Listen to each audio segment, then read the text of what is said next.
तो आज 4 जनवरी 2023 के दिन अपने चैनल पर ज्योतिष गुरु पद्मेश पर मैं फिर हाजिर हूं और आप सबको बड़ी बेसब्री से इंतजार होगा कर्क राशि के जातकों को खास तौर से।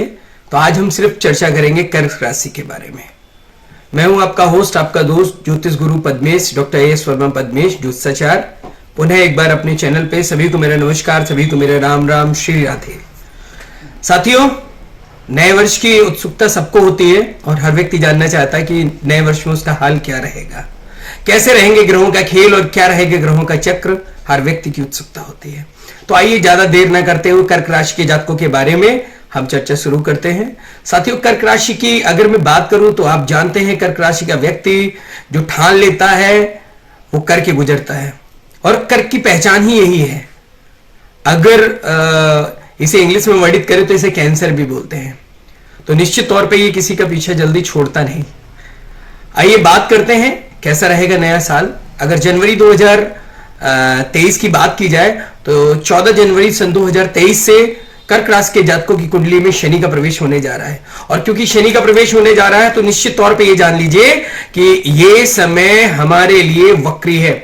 यानी कि हमें जो भी काम करने हैं बहुत सोच विचार के करने हैं, सोच समझ के करने हैं, सोच समझ के निर्णय लेना है। आपाधापी बिल्कुल मत करिए। जो काम करना है बहुत सोच समझ के और धैर्य के साथ करिए, क्योंकि ये वो समय है जो आपको वाद विवाद कराएगा, परेशानियों में डालेगा और आपको ये लगेगा वर्ष की शुरुआत ही परेशानी से हुई। तो बहुत सोच विचार करके और सोच समझ के इस काम को करने की जरूरत है। बहुत हबड़ तबड़ और हो हल्ला मचाने की जरूरत नहीं है। बहुत आराम से पोलाइटली उसको काम को करिए। मैं बात सभी वर्ग के कर्क राशि के सभी वर्ग के जातकों के लिए कह रहा हूं, चाहे वो व्यवसायिक हो, रोजगार परक हो, शिक्षा के क्षेत्र में हो। हौस तौस मताने की जरूरत नहीं है। एक नाव पे रहिए और एक नाव पे ही रास्ता पार करिए। और वैसे भी कहावत है कि दो नाव पे बैठ करके दरिया पार नहीं किया जाता है। साथियों, हमें ध्यान रखना है कि शनि का प्रवेश क्योंकि वक्री है कर्क राशि के लिए, तो इसलिए हमें निश्चित तौर पर उसके कुछ उपाय करने चाहिए। जैसे एक लोटा जल और उसमें थोड़े से काले तिल पीपल के पेड़ पे चढ़ाना है। प्रतिदिन के लिए नियम बांध लीजिए। और दूसरा,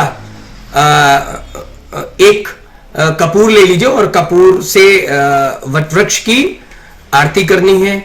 तीसरा, एक छोटा सा और सूक्ष्म उपाय, थोड़ी सी चीनी ले लीजिए, एक पुड़िया चीनी या मिश्री मिल जाए मिश्री ले लीजिए और पीपल के पेड़ पे उसको छोड़ दीजिए। ये सारा काम बहुत छोटा सा काम है जिसके माध्यम से, इन सूक्ष्म उपायों के माध्यम से आपको बहुत निरंतर अनवरत फायदा मिलता रहेगा।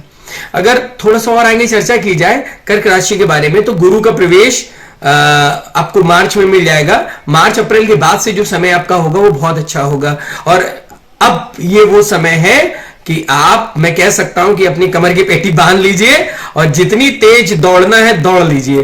तो ये वो समय होगा कि आप किसी भी क्षेत्र में, किसी भी लाइन में, कहीं भी अगर आप इन्वेस्टमेंट करते हैं, बढ़ते हैं, आगे बढ़ते हैं या आप कुछ भी काम करते हैं तो मैं आपको कहूंगा कि वो चीज सोना बन जाएगी।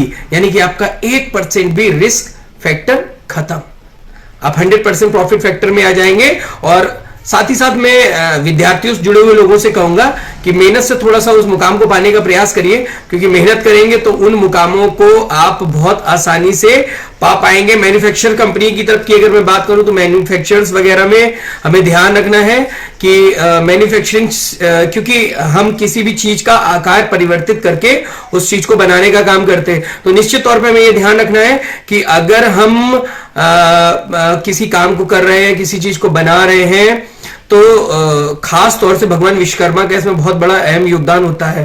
तो हमें ध्यान रखना है इस चीज का और ध्यान रख करके नियमित रूप से भगवान विश्वकर्मा की और साथ ही साथ शनि देव की आराधना नियमित रूप से करनी है। हो सके तो बुधवार और शनिवार को सरसों के तेल का 4 मुखी दीपक जरूर जलाएं। अब मैं बात करूंगा 7 जून की। 7 जून बहुत महत्वपूर्ण समय होगा जब कर्क लग्न में केतु का प्रवेश हो जाएगा।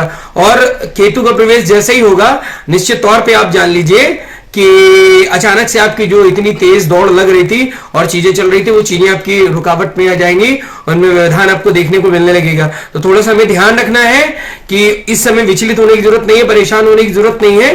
ये सारी चीजें कहते हैं ना कि कि हमें विधिवत भगवान देता तो है, लेकिन ग्रह नक्षत्र में ऐसी ऐसी चीजें पैदा कर देते जिनके प्रभाव कारण हमें लगता है कि हमारी लाइफ में एक रायता फैल गया है। तो ये जो रायता है इसको समेटने के लिए बस इतना ही है कि धैर्य की जरूरत है, थोड़ा सा धैर्य रखिएगा, क्योंकि सिर्फ 3 महीने का पीरियड होगा, अक्टूबर, नवंबर, दिसंबर, और इसके बाद से चीजें, नवंबर के बाद से चीजें आपको ठीक देखने को मिलने लगेगी।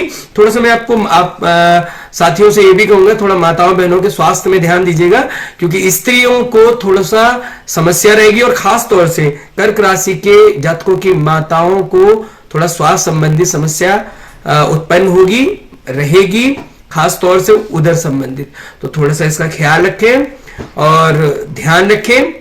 और अंत में मैं आपको एक बहुत ही महत्वपूर्ण उपाय बताने जा रहा हूं कि जिसके माध्यम से आप विशेष रूप से फायदा पा सकते हैं। तो करना क्या है, कर्क राशि के जातकों के लिए एक बहुत अच्छा उपाय, 7 गोमती चक्र ले लीजिए, 7 जौ ले लीजिए, और 7 काले तिल ले लीजिए, और 7 तरह की दालें ले लीजिए, यानी अनाज। इनको लेकर के लाल रंग की पोटली में रखिए, और 11 रुपए के सिक्के रखिए, एक चांदी का दुर्गा जी का, जिसमें दुर्गा जी का प्रतिमा बनी हो, वो चांदी का कॉइन लीजिए, और उसमें रख करके और अपने ऊपर से 108 बार उल्टा उतारेंगे एंटी क्लॉकवाइज 108 टाइम्स। और उतारने के बाद उसे अपनी किसी भी तिजोरी या जहां पे भी आपका धन का स्थान है वहां रखें। निश्चित तौर पे कर्क राशि के जातकों के लिए ये बहुत फलदायी होगा। पूरे वर्ष माता लक्ष्मी का वास रहेगा और माता अन्नपूर्णा का आशीर्वाद रहेगा। और इसी शुभकामनाओं के साथ कल फिर मिलते हैं 5 जनवरी को एक नई राशि के साथ। तब तक के लिए नमस्कार, सभी को राधे राधे, जय माता की, जय मां बगलामुखी।